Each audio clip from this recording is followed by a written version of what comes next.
오늘 제가 말씀드릴 주제는 가상비서라는 주제로 SDS가 그동안 경험한 것, 솔루션, 고민을 여러분들과 함께 하고자 합니다. 먼저 가상비서의 정의부터 한번 보고 갈까요? 그 영어로 되어 있는데요. 가상비서는 소프트웨어 에이전트인데 나 대신에 업무를 수행을 해주고 그 업무 수행하는데 내가 말로 명령을 할 수 있는 그런 에이전트를 가상비서라고 부릅니다. 여러분들이 신경 쓰셔야 될 부분은 파란색으로 되어 있는 업무를 대신해 준다라는 것과 말로 명령할 수 있다라는 두 부분을 신경을 써주시면 좋을 것 같습니다. 가트너에서는 이 가상비서를 세 가지 유형으로 구분을 했었는데요. 누가 쓰느냐, 누가 혜택을 받느냐라는 측면에서 구분을 했습니다. 그래서 일반 사용자들이 쓰는 퍼스널 어시스턴트, 그 다음에 기업의 고객 대상으로 하는 커스터머 어시스턴트, 그 다음에 기업의 임직원들을 대상으로 하는 임플로이 혹은 엔터프라이즈 어시스턴트, 이렇게 세 가지로 구분을 했습니다. 물론 교과서상으로는 이렇게 세 가지로 구분을 하는데 실제 모습은 어떠냐라는 걸 보시려면 아이언맨은 아니고요. 아이언맨에 나오는 자비스라는 가상비서 시스템을 생각을 하시면 되겠습니다. 그 자비스는 Just a Red Very Intelligent 시스템의 앞글자만을 딴 이름이기도 하고요. 또 한편으로는 그 에드윈 자비스라는 게 그 스타크 집안의 집사입니다. 그래서 그 사람의 이름을 동시에 딴 시스템인데요. 이름에서도 그렇듯이 실제로 집사 역할을 수행을 하고요. 집의 시큐리티라든가 연락 온 거를 뭐 받거나 캔슬해 주거나 이런 걸 하고요. 또한 업무도 대신해 줍니다. 그래서 파트너 역할을 하는데요. 수트 디자인을 할 때 뭐 도색 작업을 대신해 주기도 하고 실제로 싸움할 때 지금 수트 상태가 어떤지 적의 약점이 어딘지 이런 거를 가리켜서 싸움할 때 파트너 역할도 하게 됩니다.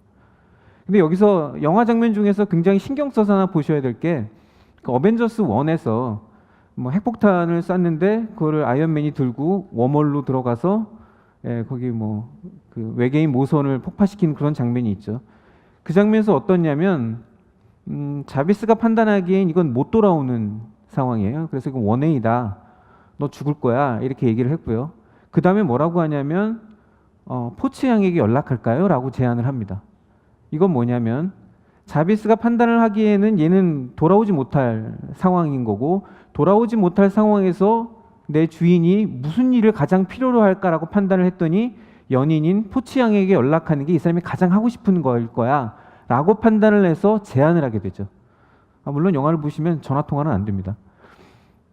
그것처럼 뒤에 이제 제가 다시 한번 말씀드리겠지만 가상비서라는 부분이 시키는 일을 제대로 하기도 하지만 좀 더 나아가서는 이 사람이 내 주인이 지금 가장 무엇이 필요한지를 판단해서 선제안을 할 수 있는 상황이 되어야 진정한 가상비서라고 할 수 있겠습니다.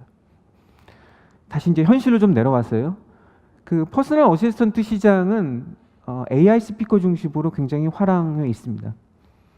그 이전에 그 AI 쪽에 ICC 그 컨택센터 향해서 그 강의를 들으셨던 분은 아시겠지만 가장 빨리 5년도 지나지 않아서 각 가정, 미국 가정의 50% 이상이 AI 스피커를 집에 둘 정도로 굉장히 빠르게 도입을 하고 있는데요. 초기에는 그 스마트폰의 어시스턴트 기능으로 도입이 됐었죠. 그래서 이제 2010년에 애플이 시리를 만드는 회사를 인수해서 2011년에 애플 OS부터 먼저 적용을 했고요. 2012년에 구글이 구글 나우라는 서비스명으로 어시스턴트 기능을 제공을 했습니다. 근데 정말로 화랑이 된 건 2014년에 아마존에서 알렉사라는 이름으로 붙여져인 그 AI 스피커를 출시하면서부터 굉장히 화랑이 된 상황입니다. 사람들이 어떤 걸 쓰는지를 봤더니 뭐 사실 별 대단한 걸 쓰진 않아요. 음악 감상이라던가 타이머 세팅 혹은 뭐 날씨, 뉴스 이런 걸 물어봅니다. 대단한 걸 쓰진 않지만 굉장히 많이 쓰고 있더라.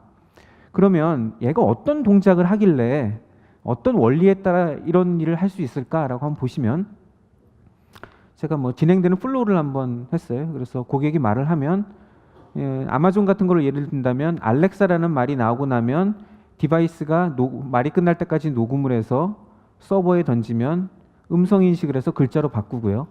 글자로 바꾸고 난 다음엔 NLU 이거 뭘 하고자 하는지를 알아야겠죠. 그래서 의도 파악을 하게 되고요. 그 의도 파악에 따라서 뒷부분은 실행단이 되겠습니다. 아까 제가 가상비서라고 할 때 두 가지 중요한 요소가 있다고 말씀을 드렸죠. 하나가 버벌 커맨드고 또 하나가 나 대신 일을 수행해 줄 수 있어야 된다라고 말씀을 드렸습니다. 그래서 저 윗부분에 보시면 가운데까지 해서 앞단에는 뭘 하고자 하는지 버벌 커맨드를 이해하는 부분이고 이 뒷부분이 실제로 실행을 하는 부분입니다. 근데 아마존이 굉장히 머리를 잘 쓴 건 자기네가 실행단까지 다 신경 쓰지 않았어요. 자기네는 앞단에 고객의 말을 잘 알아듣는 거에 포커스를 두고 이 뒤에 실행단에는 에코시스템을 만들어서 전문 기업들한테 맡긴 거죠. 그래서 제가 예로 들고 있는 알렉사, 우버한테 라이드를 요청해줘 이렇게 얘기한 것도 보시면 실제로 서비스를 익스큐션하는 건 아마존이 아닙니다. 우버에서 하는 거죠. 그래서 요 두 가지 부분들을 굉장히 아마존이 에코시스템을 만드는 부분을 잘 진행을 했다. 그래서 굉장히 경쟁력이 있고 기존에 서비스를 제공해내던 애들하고 경쟁 관계가 아니라 협업 관계를 이룰 수가 있었습니다. 이런 AI 스피커의 이 작동 원리를 기업 시각에서 한번 바라보면요. 이 앞부분은 말을 알아듣는 부분이니까 지금 많이 하고 있는 컨버세이션 AI 대표적인 챗봇 영역이고요. 뒷부분은 나 대신 업무를 자동으로 수행해줘야 되는 부분이니까 요즘 많이 하는 RPA 프로젝트가 되겠습니다. 그래서 기업 상황에서 이 두 가지 요소가 지금 어떻게 진행되고 있는지 한번 보시면 국내 시장에서는 챗봇 금융사 중심으로 많이 도입을 하고 있죠. 주로 고객들이 쓰는 챗봇 많이 도입을 하고 있고요. RPA도 굉장히 요즘에 화두 중에 하나입니다.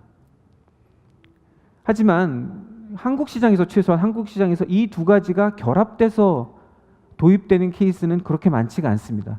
다른 말로 하면 진정한 가상비서는 아직 한국 시장에 제대로 뿌리내리고 있지 못하고 있다라고 감히 말씀드릴 수 있겠습니다. SDS에서는 이런 상황에 맞춰서 브리티웍스라는 가상비서 솔루션을 가지고 있습니다. 앞에 제가 말씀을 드렸듯이 브리티웍스는 그 챗봇 영역과 IPA, 저희는 이제 RPA를 IPA라고 불러요. 좀 더 인텔리전타라고 해서 IPA라고 부르는데 이 두 개가 연결되어 있는 솔루션입니다. 제가 자세한 솔루션의 설명을 말씀드리기 전에 동영상을 먼저 한번 보시고 디테일한 설명을 드리도록 하겠습니다. The more complex your business system environment is, the more time and effort your employees spend on their tasks. What if there was an enterprise solution assisting your employees to execute their tasks by communicating and understanding them using natural language? Samsung SDS BrittyWorks is a conversational AI automation solution for enterprises that enhances your business productivity. BrittyWorks integrates with legacy systems quickly and easily, enabling non-developers to design work processes, thereby reducing delivery time and costs. The work process is connected to an AI chatbot, which accurately extracts each user's intention based on natural language processing and automates their tasks. Let's see how BrittyWorks is used at the workplace. You might unexpectedly need to view your order history or sales data.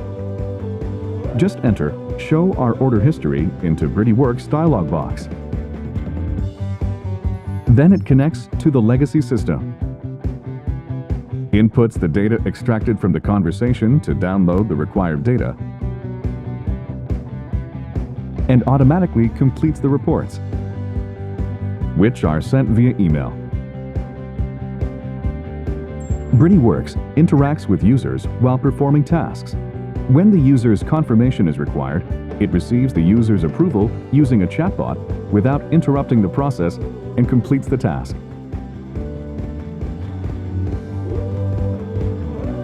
BrittyWorks reduces enterprises' time and effort across a variety of industries by interacting with people and handling their tasks.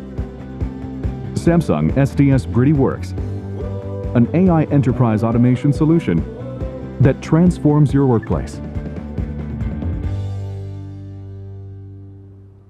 네, 동영상에서 보셨듯이 저희 브리티웍스 솔루션은 앞에 말을 알아듣는 부분과 챗봇 영역이죠. 그 다음에 그 일을 제대로 수행해 줄 수 있는 RPA 솔루션이 결합된 솔루션입니다. 특장점을 좀 말씀드리려면 쉽게 설명드리면 챗봇이 말을 잘 알아들어요. RPA가 굉장히 쓰기 쉽고 좋아요. 그리고 얘가 기업 환경에서 잘 운영되려면 안정적으로 운영이 돼야겠죠. 그래서 보안이라던가 그다음에 모니터링 이런 부분이 굉장히 잘 돼요. 이렇게 간략하게 말씀을 드릴 수 있을 거예요. 그 얘기를 제가 이제 어렵게 1에서부터 9까지 장점으로 나열을 했는데, 오늘은 제가 9개를 다 설명드리진 않고 저희가 가상비서라는 부분으로 집중했을 때 타 솔루션 대비 어떤 강점이 있는지를 조금 설명드리도록 하겠습니다. 먼저 기업 업무를 위한 폼 UI 혹은 특화 UI를 말씀드리려고 하는데요. 어떤 부분이냐면 한번 보시죠. 예를 들면 챗봇으로 저희가 업무를 수행을 하는데, 출장 항공편 예약해줘 이렇게 하면 챗봇이 계속 말대답을 합니다. 어디서 가, 어디로 가, 언제 가, 언제 와. 사실은 기업을 어떤 일을 처리하기 위해서 입력해야 될 인풋값이 많아지면 많아질수록 이런 계속 대화가 일어나는 것도 그렇게 편한 상황은 아닙니다. 그래서 그 부분을 저희는 오른편에 보시면 이렇게 UI를 폼으로 제공을 해줘서 그 의도에 맞는 부분들 1년에 한 번의 입력 작업을 통해서 업무를 한 번에 처리할 수 있게 됩니다. 이 부분은 사용자가 사용하기 쉽게 되는 부분도 있지만 한편으로는 챗봇을 만들 때 굉장히 편하게 됩니다. 예를 들면 챗봇 관련되신 분들은 아시겠지만 고객들이 지 마음대로 입력을 하거든요. 그래서 뉴욕을 NY로 입력했다가 한글로 뉴욕이라고 입력했다가 영어로 뉴욕이라고 입력했다가 어떤 분들은 제프 케네디 공항이라고 입력했다가 이렇게 다양하게 입력을 하죠. 그걸 다 처리를 해줘야 돼요. 챗봇에서. 날짜 양식도 마찬가지입니다. 나라마다 날짜 양식이 다 다르죠. 그거를 다 변수 처리를 해줘야 되는데 이렇게 폼으로 제공을 하면 그 고민을 안 하셔도 돼요. 표준으로 입력이 되기 때문에. 그래서 폼 UI는 챗봇 만드는 데 노력도 굉장히 줄일 수 있고 사용자의 익스피리언스도 굉장히 높일 수 있습니다. 그냥 일반적으로 가벼운 대화를 하는 데 있어서는 폼보다는 저런 대화형이 어울리지만 업무 처리를 하는 데 있어서는 폼 UI가 더 어울릴 수도 있습니다. 두 번째는 챗봇은 말을 잘 알아들어야 되고, 말을 잘 알아들려면 학습이 잘 돼야 되고, 학습이 잘 되려면 학습 데이터가 굉장히 잘 돼야 돼, 이렇게들 얘기를 합니다. 그래서 저희는 학습 데이터가 기존의 의도 간 간섭, 충돌이 생기거나 아니면 굉장히 중복이 많이 일어난 학습 데이터 있는 영역이 있다면 이렇게 중복이 많이 일어난 부분들은 이건 합쳐 의도를 분리하지 말고 같은 의도일 가능성이 높고 같은 의도로 분류해서 그 안에서 추가적인 분기를 하는 게 더 나을 거야 라는 거를 저희가 시각적으로 보여주게 됩니다. 그리고 챗봇을 구축을 해놓고 난 다음에 뒷부분에 보시면 실제로 운영을 하다 보면 아무리 학습을 시켜도 못 알아듣는 말들이 있죠. 그래서 못 알아듣는 말 같은 경우에는 못 알아듣는 말들을 추가 학습을 시켜야 되는데 저희가 추천 의도를 얘기를 하고 있습니다. 내가 이건 못 알아들었지만 아마 의도가 A 의도일 것 같아. 이건 못 알아들었지만 C 의도일 것 같아. 이거는 못 알아들었지만 난 전혀 모르겠어. 아마 새로 만드는 게 나을걸. 이런 식으로 추천 의도를 해서 추가 학습을 굉장히 용이하게 기능을 제공을 하고 있습니다. 여기서부터는 저희 그 IPA라고 부르는 RPA 솔루션에 대한 부분인데요. 왼편에 보시는 그림이 실제로 그 프로세스를 오토메이션을 디자인하는 에디터입니다. 보시면 아시겠지만 이렇게 뭐 코딩하는 부분이 없어요. 그냥 그 카드 형태로 되어 있는 부분들을 갖다 놓고 그 카드에서 필요한 속성들을 세팅을 하면은 오토메이션 작업이 일어나게 됩니다. 제가 오늘 이 장편 설명드리려고 하는 건 쓰기 쉽다라는 관점이 아니라 프로세스를 실제로 디자인하다 보면 기업 프로세스는 뭐가 괴롭냐면 결제가 있고요. 그 다음에 저희가처럼 챗봇이랑 연결이 되다 보면 어떤 정보가 부족하다 보면 고객한테 물어보죠. 이 정보 어떻게 돼? 라고 물어봐서 그 대답이 올 때까지 기다려야 되고요. 또 기준에 따라서 프로세스가 분기가 돼야 됩니다. 예를 들면 10억 이상은 A를 타고 10억 이하는 B를 타고 이런 다양한 프로세스의 컨트롤이 필요한데 저희는 그 기능 차원에서 프로세스 플로우 컨트롤 기능을 제공을 해서 결제가 끝날 때까지 기다렸다가 결제가 끝난 후에 바로 그 뒤에 후속 프로세스가 진행이 된다라던가 아니면 분기되는 부분들의 BPM적 기능까지 같이 제공을 하고 있습니다. 세 번째는 실제로 만들려면 생산성이 굉장히 중요합니다. 그래서 기존에 만들어 놓은 거를 조금 수정해서 내 걸로 만든다라던가 아니면 기존에 컴포넌트들을 만들어 놓고 컴포넌트를 짜집기해서 새로운 오토메이션 프로세스를 만들 수도 있습니다. 뭐 오른편에 보시면 가장 간략한 거를 말씀드리는데요. 보통의 기업 시스템에서는 인트라넷 시스템에 로그인해서 업무 처리를 하시죠. 그 다음에 다 끝나고 나면 뭐 RPA 같은 경우에는 인트라넷 시스템 로그아웃하고 브라우저까지 닫고 깨끗한 상태로 끝을 내게 됩니다. 그래서 양쪽에 필연적으로 들어가야 되는 것들을 갖다 놓고 추가적인 것만 요 가운데 신규 개발 영역 부분만 내가 코딩을 하면 새로운 프로세스를 만들 수가 있습니다. 이런 컴포넌트들은 저희가 지속적으로 계속 개발을 해서 추가적으로 제공을 해드리고 있습니다. 기업 환경에서는 이게 아무리 좋은 기능도 안정적으로 운영되는 게 굉장히 중요하죠. 저희는 기본적으로 이제 보안 기능이 있어서 뭐 해킹이나 이런 부분으로부터 자유롭게 쓰실 수가 있고요. 또 한편으로는 실제로 그 업무를 수행하는 봇은 VDI라던가 리모트 PC에서 진행되는 경우가 많기 때문에 저희가 웹상으로 그 봇이 지금 어떤 상태고 작업이 어떻게 진행되고 있는지를 확인하는 것이 굉장히 중요합니다. 그래서 저희가 웹상에서 그 봇이 진행되는 상황을 확인하고 필요하다라고 하면 문제가 생기면 즉시 조치를 해서 안정적으로 운영이 될 수 있게 그런 기능을 제공을 하고 있습니다. 동영상 잠깐 뭐 한번 보실까요? 이게 이제 웹상에서 실제로 이제 봇이 수행되는 거를 저희가 웹에서 보면 오른편에 이제 로그 파일이 떨어지고 실제로 봇이 어떻게 운영되고 있는지 볼 수 있고 밑에는 그 봇의 커맨드라던가 아니면 마우스 조작을 통해서 그 봇을 컨트롤할 수가 있습니다. 그래서 문제가 생기면 바로 즉시 조치를 해서 안정적인 운영이 가능하도록 하고 있습니다. 네, 넘어가시죠. 네, 지금까지 제가 설명드린 부분이 간략하게 저희 브리티웍스의 그 장점을 설명을 드렸고요. 지금서부터는 저희 브리티웍스로 적용된 유즈 케이스를 몇 가지 설명드리도록 하겠습니다. 저희 유즈 케이스는 아까 말씀드렸듯이 국내는 아직도 챗봇 RPA 프로젝트가 진행되고 있고 결합된 사례는 많지 않다라고 말씀을 드렸습니다. 그래서 저희 적용된 것도 챗봇 RPA 그 뒤에는 두 개가 결합된 것, 더 나아가서 비주얼이라든가 애널리틱스가 결합된 사례를 차례대로 보여드리도록 하겠습니다. 본 사례는 모바일 트레이딩 시스템에 저희 챗봇을 적용한 사례이고요. RPA는 적용되지 않았습니다. 그 챗봇 부분이어서 그 고객이 모바일 트레이딩 시스템에서 어떻게 써야 되는지 뭐 질문을 해서 답변을 얻거나 아니면 내 계좌 현황이라던가 아니면 현재 주가 같은 거를 챗봇 인터페이스를 통해서 답을 얻을 수 있고요. 필요하다면 추가적으로 상담사랑 전화나 아니면 라이브 챗으로 추가적인 상담을 이어갈 수도 있게 만들어 놓은 기능 사례입니다. 그 두 번째 사례는 셀프 서비스 음성봇인데요. 이거는 저희 회사의 콜센터에 적용된 사례입니다. 그래서 전화를 걸어서 사람이 전화 받는 게 아니라 AI가 전화를 받아서 가장 그 사람이 해결하고자 하는 문제를 해결해 줄 수 있는 상담사를 연결해 주던가 아니면 AI가 직접 그 문제를 해결하는 거를 저희 콜센터에 적용한 사례입니다. 제가 요 발표를 준비를 하면서 저희 동료들이 하지 말라고 하는 몇 가지가 있는데요. 그 중에 하나가 이걸 한번 라이브 데모로 해볼까. 운영 시스템에서 라이브 데모를 한번 해볼까 합니다. 데모를 위해서 만들어 놓은 시스템은 아니고요. 저희 회사의 콜센터에 제가 전화를 걸어서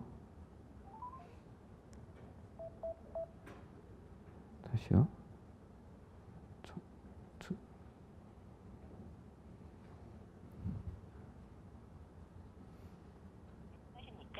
삼성 SDS AI 고객센터입니다. If you need assistance for English, please say English. 도어락 고장, 룩스포탈 비밀번호 변경 등 문의 내용을 말씀해 주시면 빠른 상담사 연결을 도와드리겠습니다. 제가 이번에 핸드폰을 바꿨는데요. 이전 핸드폰에서 FMC를 쓰고 있었거든요. 새 핸드폰에 FMC 깔려고 하면 어떻게 해야 되죠? FMC 설치 URL을 문자로 발송해 드릴까요? 네, 그렇게 해주세요. 010 거기로 문자를 보내드릴까요? 네, 맞습니다. 발송이 완료되었습니다. 이용해 주셔서 감사합니다. 네, 원치 않게 제 개인 정보가 나갔는데 제품 문의 아니고 다른 전화는 삼가해 주시기 바랍니다. 지금 방금 보면 이렇게 그 문자로 이제 보내준 거죠. 설치 URL을. 네. 사실은 제가 손이 굉장히 떨렸어요. 이거 라이브 시스템으로 데모를 한다는 미친 짓을 하면 안 되는데, 실제로 저희 이제 콜센터에서 전화를 하면, 보통 콜센터 전화하면 뭐 하려면 1번, 뭐 2번 이렇게 누르라고 하죠. 저는 그렇게 하지 않고 내가 어떤 목적으로 전화를 했어 라고 말을 하면 그거를 해결할 수 있는 상담사를 연결해 주거나, 아니면 AI가 자기가 직접 해결할 수, 이렇게 URL을 보내주는 것처럼 직접 해결할 수 있는 거는 자기가 직접 해결을 하고 셀프 서비스로 종료를 하게 됩니다. 세 번째 사례는 그 설계사분들이 현장에서 고객을 응대할 때 쓰는 챗봇입니다. 그래서 설계사분들이 물론 전문 지식을 가지고 있지만 그 많은 금융 상품에 대해서 모든 지식을 갖고 있지는 않죠. 그래서 고객을 응대하다 보면 추가적인 질의를 해야 되는데, 챗봇이 없었을 경우에는 전화로 물어봐야 되고요. 전화로 물어본다라는 얘기는 통화 중이거나 이렇게 되면 고객의 실시간 응대하기도 어려울 뿐더러, 사실은 고객한테 설계사분들이 굉장히 금융 전문가로서 인식을 시켜야 되는데 누구한테 전화로 물어보는 게 그렇게 전문성을 강화시키는 행동은 아닙니다. 그래서 모바일 그 탭 같은 데에서 챗봇한테 질의를 하고 그 대답 나온 걸 기반으로 해서 고객을 실시간으로 응대한 사례입니다. 지금까지 제가 말씀드렸던 부분이 이제 챗봇 영역의 사례이고요. 주로 이제 앞에 두 가지 사례는 고객 대상으로 한 사례이고, 뒤에 하나는 설계사라는 어떻게 생각하면 임직원들을 대상으로 한 사례입니다. 다음 사례는 저희가 그 IPA를 적용한, 저희 회사의 RPA 솔루션인 IPA를 적용한 사례인데요. 저희 회사에 물류 서비스를 제공을 하고 있고, 저희가 4PL이기 때문에 현재 물류가 어디에 있는지, 화물이 어디에 있는지가 굉장히 중요합니다. 그거에 따라서 그 다음 물류 트래픽을 가져갈 건지를 판단을 해야 되기 때문에 정확하게 아는 게 중요한데, 저희가 쓰는 선사, 항공사 포함해서 50개가 넘습니다. 그리고 그 화물 컨테이너들은 당연히 굉장히 개수가 많고요. 지금까지는 어떻게 했었냐면, 지금까지 한참 전까지만 하더라도 어떻게 했었냐면, 사람들이 선사의 홈페이지에 들어가서 트래킹 번호 입력하고 그 결과 나온 거를 보고 저희 시스템에 입력을 하게 됩니다. 그 부분을 저희 RPA로 적용을 해서 봇한테 시켰더니 그 사람들이 해야 될 시간 170시간 정도의 시간을 줄일 수가 있었습니다. 그래서 굉장히 효과가 높았던 사례라고 말씀을 드릴 수 있고요. 저희가 재미삼아서 한 사이트에 들어가서 하나의 트래킹 번호를 집어넣고 거기 나온 정보를 확인해서 저희 시스템에 등록하는 고의 일을 사람이 할 때와 봇이 수행할 때 속도 차이가 어떤지를 한번 찍어봤습니다. 왼편이 사람이고요, 오른편이 봇이 진행하는 거예요. 사람도 열심히 하고 있죠. 그렇게 늦지 않게.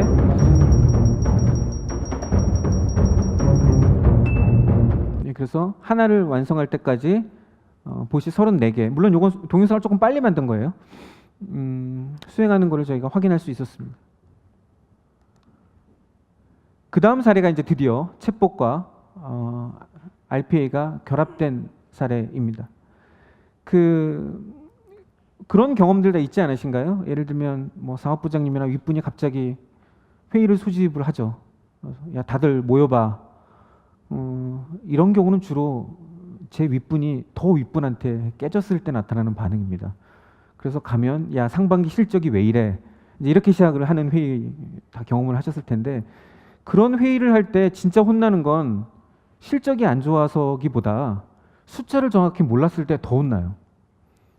근데 뭐 제가 원래 실적 회의를 한다라고 하면 제가 미리 숫자를 숙지하고 들어갔을 텐데, 갑자기 기습적으로 당장 모여 이랬을 경우엔 제가 현재 시점에 숫자가 정확하게 얼마인지 저도 모를 수도 있잖아요. 그럼 어떻게 되냐면 뭐 후배들한테 야, 뭐 만들어봐 이래야 되는데 시간도 오래 걸리고 굉장히 난감한 상황이 발생을 하죠. 그래서 얘가 여기까지 갔을까요? 예, 그거를 한 사례인데요. 처음부터 다시 한번 돌려볼까요? 챗봇한테 네, 한번 동영상을 보시면서 하시죠. 사업 수주 내용 알려줘. 예, 잠깐만 끊어볼까요? 네, 왜 이러시는 거죠?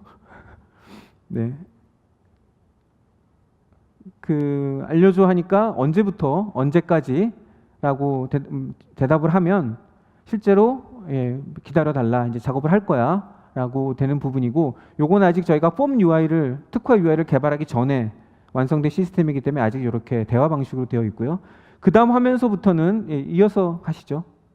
그 다음 화면부터는 실제로 IPA가 이제 일을 하는 화면이에요. 그래서 저희 인트라넷 시스템 로그인해서 SAP에 들어간 다음에 수주 볼 수 있는 화면을 띄우고요. 그래서 윈이고 기간을 이제 입력해서 엑셀로 다운로드 받고 있습니다. 이게 저희 화면이 한 달 단위로밖에 실적이 안 나와서 아까 5월서부터 6월까지였으니까 두 번 이 엑셀 작업을 수행을 해야 되고요. 엑셀 파일로 저장을 하죠. 그 다음에 이제 환율, 해외 실적 같은 게 환율을 적용해야 되기 때문에 네이버에 가서 환율 긁어다가 환율과 그 현재 통화 그 값 곱해서 이제 전체적인 실적을 집계를 하는 화면입니다. 그리고 나서 그거를 저한테 메일로 보내주게 되죠. 그래서 이제 요청한 사람한테 메일로 보내게 되고요. 끝나면 잠깐만 스톱할까요? 여기 보시면 작업 시작 시간이 47분 53초, 끝나는 시간이 51분 27초니까 한 3분 30초 정도 시간이 걸렸습니다. 그러니까 제가 갑자기 그렇게 윗분이 요청을 해도 저 명령어를 제 비서한테 시켜놓고 저는 3분 30초만 잘 버티면 그 다음부터는 이제 매일 확인해서 최소한 이 실적도 모르고 있어라는 욕은 안 듣게 되는 거죠. 실제로 제가 이거 작업을 하면 뭐 저도 숙련이 된다면 제가 이제 손으로 하면 한 30분에서 1시간 정도밖에 안 걸릴 수도 있어요. 그래서 뭐 보통 이제 RPA 프로젝트를 할 때 얼마나 시간을 줄였어라는 게 포인트인데 30분, 1시간이 절대 시간이 중요한 게 아니라 이 기능이 없으면 저는 이제 윗분들한테 이 생각 없는 사람이 되는 거고 제가 가상비서한테 제가 도움을 얻는다면 최소한 현황은 제대로 직시하고 있는 사람이 되는 거죠. 그래서 제가 이제 매번 주장하는 게 RPA가 시간을 줄이는 게 중요하지만 시간은 다 똑같은 시간이 아니다. 시험 바로 직전에 1시간과 시험 한 달 전에 1시간은 저한테 의미가 완전히 다르죠. 아까 그 자비스가 그 싸움할 때 적의 약점 같은 거를 알려준다라고 말씀을 드렸는데 먼저 아이언맨이 직접 조회를 해도 뭐 한 2, 3분이면 정보만 있다면 찾는데 어렵지 않을 거예요. 근데 싸움하고 있는 중간에 잠깐만 나 2, 3분만 줘 이럴 수 없잖아요. 그렇게 절대적인 시간을 줄이는 게 아니라 어떤 시간을 줄이느냐가 굉장히 중요하고 어떤 시간을 줄이느냐의 관점이라면 내가 필요한 시점에 가상비서한테 지시해서 그 시점에 정확한 정보를 받는 게 굉장히 중요합니다. 이건 복잡한 사례이고요. 복잡해 보이죠? 복잡해 보이라고 그렸어요. 복잡하기 때문에. 이 사례는 뭐가 섞여 있냐면 OCR이라는 비주얼 부분하고 그 다음에 담당자랑 챗봇이랑 인터페이스를 하게 되어 있고 결제를 태워야 되는지 말아야 되는지를 판단하고 결제가 끝났는지를 판단해서 후속 작업을 진행하는 복합화되어 있는 사례입니다. 실제로 관계사에서 저희가 POC를 적용한 사례인데 이메일로 주문을 받아요. 첨부 파일로 주문서가 들어가 있고요. 월 한 30만 건 정도가 이렇게 처리된다고 합니다. 그러면 기존 프로세스는 영업사원이 이메일을 받으면 주문 내역을 확인해서 추가적으로 확인해야 될 게 있으면 확인해서 그 다음에 ERP 시스템에 주문 등록을 하게 됩니다. 그러고 나면 뒤에 이제 프로세스가 흐르게 되는데 영업사원들이 바쁘신 분들이죠. 게다가 출장도 굉장히 많아요. 그러면 고객은 실제로 주문을 했지만 실제로 그 주문 처리는 스타트도 못하고 하루 이틀 정도의 시간을 제 메일함에 영업대표의 메일함에 그대로 있게 됩니다. 뭐 어떻게 보면 하루 이틀이 큰 시간은 아니지만 이 하루 이틀이 뒤에 생산 계획과 연계가 되고 그 뒤에 물동 계획과 연계가 된다면 어떤 현상이 발생할 수 있냐면 선편으로 보낼 수 있는 걸 비행기로밖에 보낼 수가 없는 납기를 맞추려면 그런 비효율이 발생할 수 있습니다. 그래서 고객이 요청한 바로 즉시서부터 그 일을 처리를 하는 게 가장 좋겠죠. 그래서 고객이 주문을 하면 그 메일을 IPA가 확인을 해서 그 첨부 파일의 거를 OCR을 통해서 이미지를 확인을 하고요. 이미지를 캐릭터 리딩을 해서 검증을 하게 됩니다. 제품 번호는 제대로 들어왔는지 등등의 거를 검증을 하고 혹시 검증을 했는데 문제가 있다라고 하면 그 해당 영업대표한테 물어요. 이러이러한 질문이 들어왔는데 이거 이상해. 그럼 영업대표가 확인을 하고 추가적인 정보를 입력하게 됩니다. 그리고 진행을 하다가 어떤 주문처의 한도를 넘어서게 되면 한도 넘어섰다고 해서 결제를 받아라. 그래서 결제를 받았는지까지 확인을 해서 주문 처리를 하고 고객과 영업대표한테 이제 메일과 메신저로 알려주게 되죠. 그런 일련의 작업을 봇 중심으로 진행을 하게 된다면 고객 응대력이 훨씬 더 좋아질 것입니다. 시간이 없어서 제가 간략하게 넘어가면 이 부분은 저희가 관계사의 여러 가지 장비들을 관리를 하고 있는데요. 서버 포함해서요. 그 서버가 문제가 일어날 징후가 생기면 애널리틱스 모델을 통해서 사전에 감지를 하고 담당자한테 시그널을 주고 담당자는 그 시그널을 보고 추가적으로 확인할 사항을 챗봇을 통해서 확인을 하고요. 그다음에 추가적인 조치까지도 챗봇에서 일부 수행할 수 있는 그런 사례입니다. 그 향후 발전 방향에 대해서 좀 말씀을 드리면 현재는 아직 뭐 이 정도라고 볼 수 있습니다. 챗봇과 RPA를 추진하는 정도 상황. 저희 솔루션이 지금 추구하고 있는 정도는 이 정도 상황이 되겠습니다. 챗봇과 RPA를 통합된 솔루션으로 제공을 하고 있고 퍼스널라이제이션이 굉장히 잘 됐으면 좋겠어. 이 퍼스널라이제이션이 왜 중요하냐면 가상비서를 구축하려면 누가 구축해야 되냐면 업무를 하는 내가 구축해야 돼요. 내 업무를 줄여주는 건데 다른 사람이 구축하는 건 굉장히 어려움이 있거나 아니면 많이 기다려야 됩니다. 나한테까지 순번이 돌아오려면 내 거를 해줄 때까지. 그리고 비주얼과 애널리틱스 적용을 시작을 해야 되겠죠.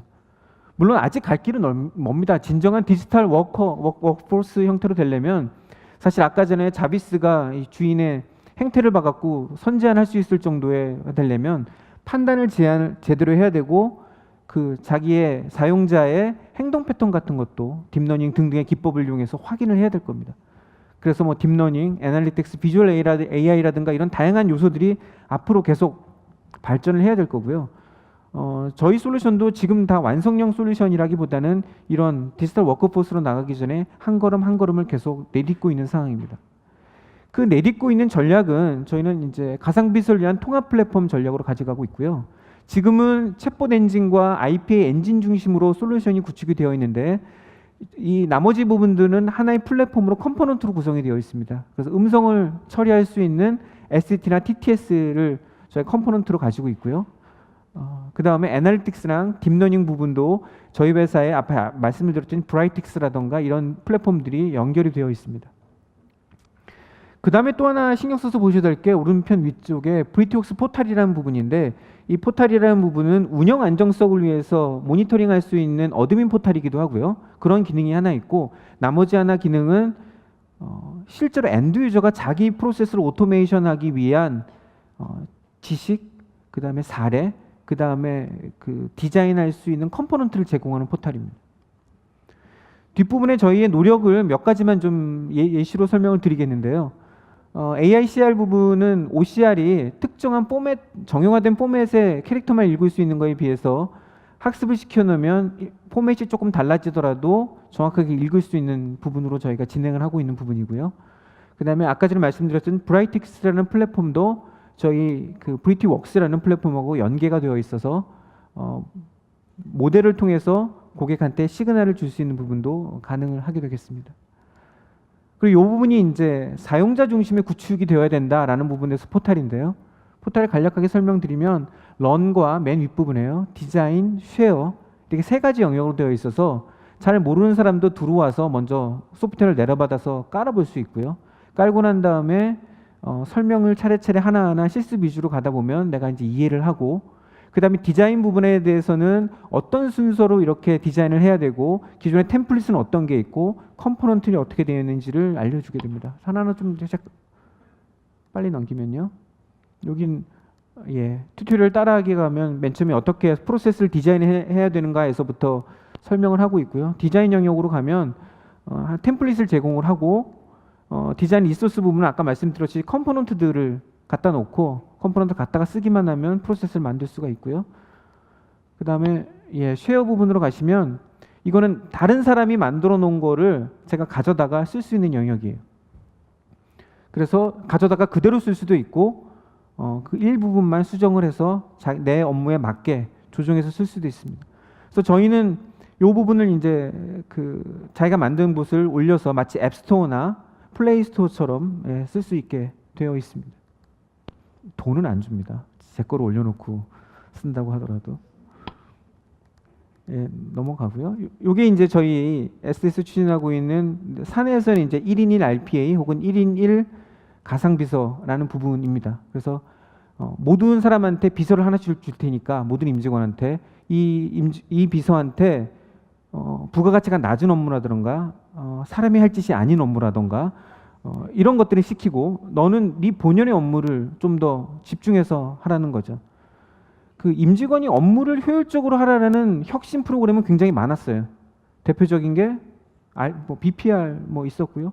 PI도 있었고요. 이런 것들이 굉장히 많았는데 실제적으로 그 부분들이 일을 실제로 처리하는 사람들한테까지 밀접하게 갔느냐, 일을 처리하는 사람이 주도적으로 혁신에 참여했느냐라는 질문을 한다 그러면 그런 케이스가 그렇게 성공적으로 많지는 않습니다. 하지만 이 혁신 프로그램은 어떤 면이 있냐면 전하는 메시지는 명확해요. 네가 해야 될 일은 100이야. 선택의 여지는 2개가 있어. 하나는 네가 100을 다 하던가, 다른 하나는 50은 비서한테 시키고 넌 50을 제대로 하고 일찍 퇴근하던가. 그래서 제가 혁신 프로그램 중에서 기업의 니즈와 임직원의 이기심이 잘 부합되는 혁신 프로그램은 이게 가장 적합하지 않을까 생각을 하고요. 저희 실제적으로 회사 내에서도 굉장히 잘 정착된 혁신 프로그램으로 알고 있습니다. 제 강연은 이 정도로 마치고요. 마지막으로 제가 한 2가지만 말씀을 드리고 싶은데, 제가 이런 부분들을 고객분들한테 설명을 드리면 frequently asked question이 2개가 있습니다. 하나는 ROI가 어떻게 돼요? 2번째는 사람을 자르나요? 이 2가지. 여기 계신 분들 상당히 많은 부분이 마음속에 품었던 질문이라고 생각을 하는데요. ROI가 어떻게 돼요? 라는 부분은 보수적으로 얘기하면 기계가 대신해 준 사람의 시간을 얘기할 수밖에 없습니다. 근데 그 시간 절대적으로 아끼는 게 중요한 게 아니라 아까 수주 실적 에서 보듯이 제가 굉장히 무능한 인력으로 인식되느냐 윗분들한테, 아니면 제가 그래도 뭔가를 제대로 파악하고 있는 인력 되느냐라는 것은 제 시간을 30분, 1시간 단축된다는 것보다 훨씬 더 많은 의미가 있다라고 생각을 하고요. 저희 관계사 사례들 보면 출시를 앞두고 매뉴얼 검증이라든가 이런 부분들이 굉장히 많아요. 그런 부분들 출시할 때 굉장히 바쁠 때, 혹은 제품 개발할 때 굉장히 바쁠 때 그분들이 다른 부수적인 업무에 신경 쓰지 않고 본연의 업무에 집중할 수 있게 만든다는 것은 굉장히 중요하다고 생각을 하고요.